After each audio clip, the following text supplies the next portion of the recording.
In the name of the Father, and of the Son, and of the Holy Spirit. Amen.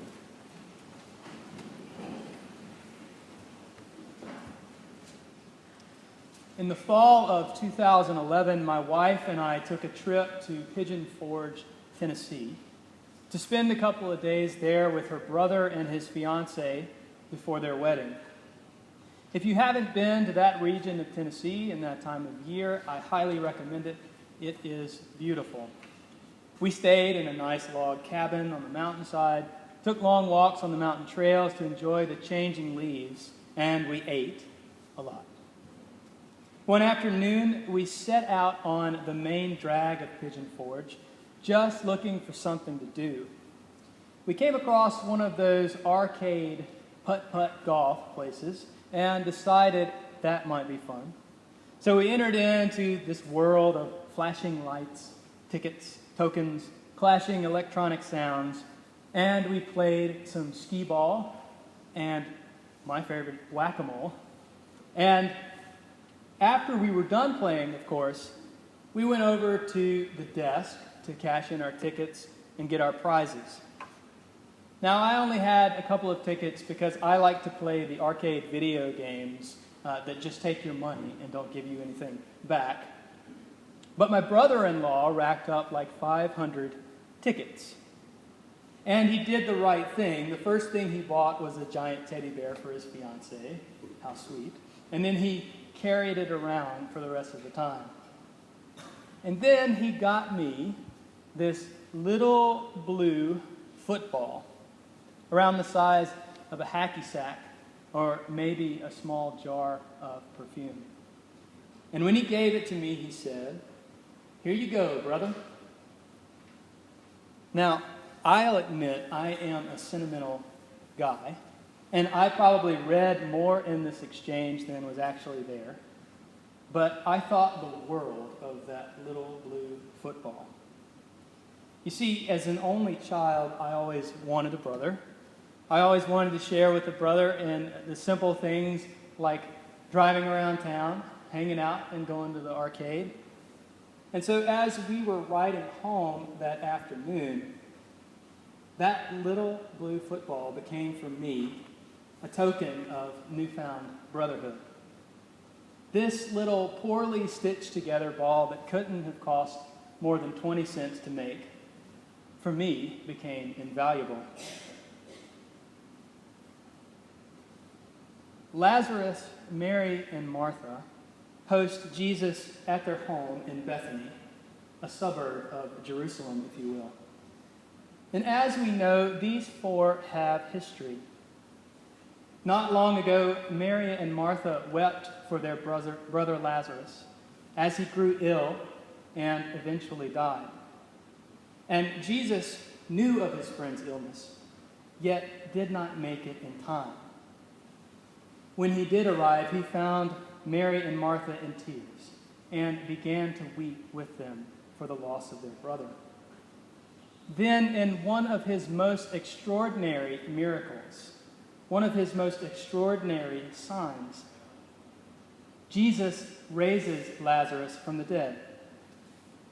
And this was so extraordinary, in fact, that the Jewish high priests in Jerusalem now decide the only way that they can deal with Jesus is to kill him. So after resurrecting Lazarus, Jesus and his followers retreat to Ephraim to hide out for a while and to let the tension settle.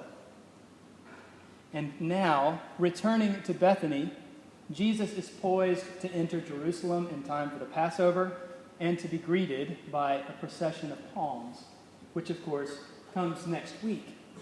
But first, he stops in Bethany to be with friends, to be with those the gospel calls his beloved disciples. And Jesus shares this intimate and holy moment with his friend Mary.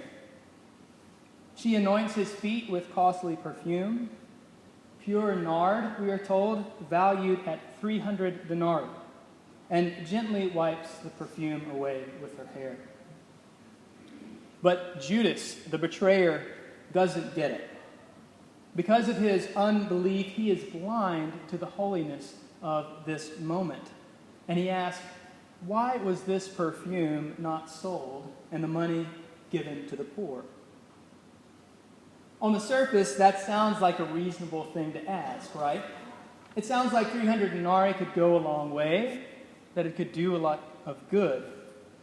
But beneath the surface, we know that Judas has a hidden motive. He knows that that money will go into the common purse that he's in charge of, where he can get a hold of it before it ever gets to the poor. He's already made a habit of stealing from that common purse, so he sees an opportunity. Listen closely to Jesus' response. He says, "Leave her alone. She bought it so that she might keep it for the day of my burial." She bought it so that she might keep it for the day of my burial. In other words, Mary does get it. There is more to this perfume than its fragrant smell that fills the room, and there's more to it than its monetary value. This perfume has a purpose, and its purpose is to prepare Jesus for his coming death, to prepare Jesus for the cross. Its purpose is to bless him and to anoint him, that he may make it all the way through Holy Week to Easter. So where Judas looks at this perfume and sees only its monetary value, Jesus and Mary can see its divine purpose. On the way back from our time with Becca's family in Tennessee, she and I stopped in the town where I was born, Meridian, Mississippi. There we visited the final resting place of my other brother, Zach, who died when I was very young. And we went to his headstone, stood there and held each other for a while, and thought about how blessed we are to have life and to have each other. And I took a little blue football and I placed it there on his headstone. And that little blue football, barely worth 20 cents, became an outward sign of an eternal bond of brotherhood. The symbol of an old brotherhood now joined with a new one. A sacrament of life, love, and relationship. There on my brother's headstone, that little blue football found its divine purpose. I want to share with you a secret. And it's a really juicy secret because it's a secret about money. And I believe that it's a secret at the heart of today's gospel. It could be considered countercultural, yet I think that it is deeply Christian. And that secret is this: money is made up. All money is, in fact, monopoly money. St. Thomas Aquinas tells us that money is a human invention which estimates the worth of something. Money is a human invention which estimates the worth of something. Now that may not seem like anything too profound at first blush, but I think it does tell us two important things. And the first is that money is a human invention.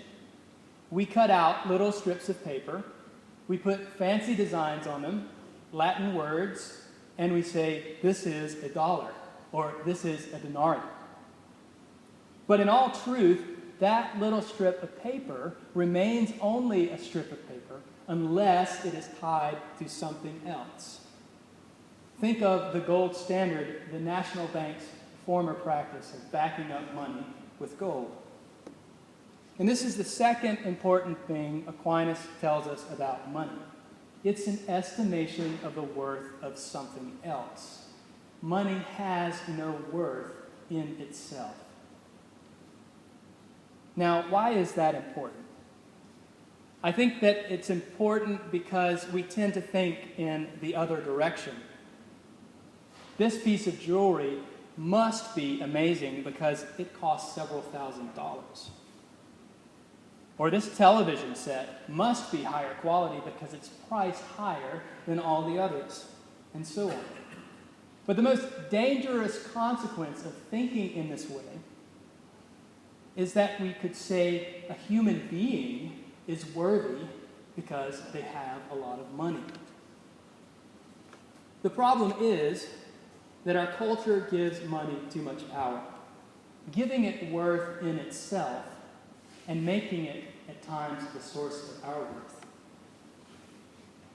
But our worth comes from our Creator, God.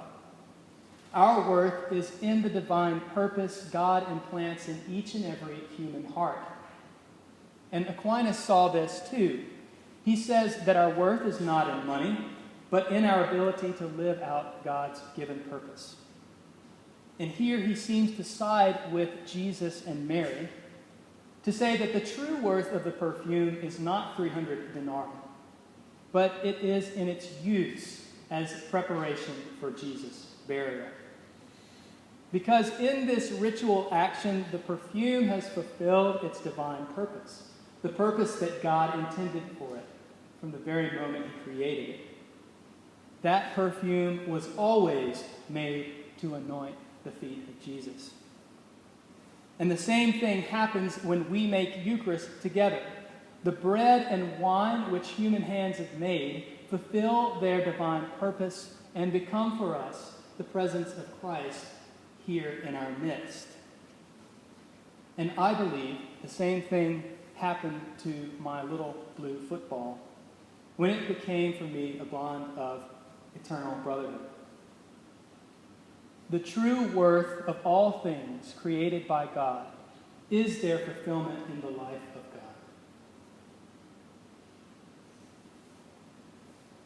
A couple of weeks ago, my dad sent me an email of a picture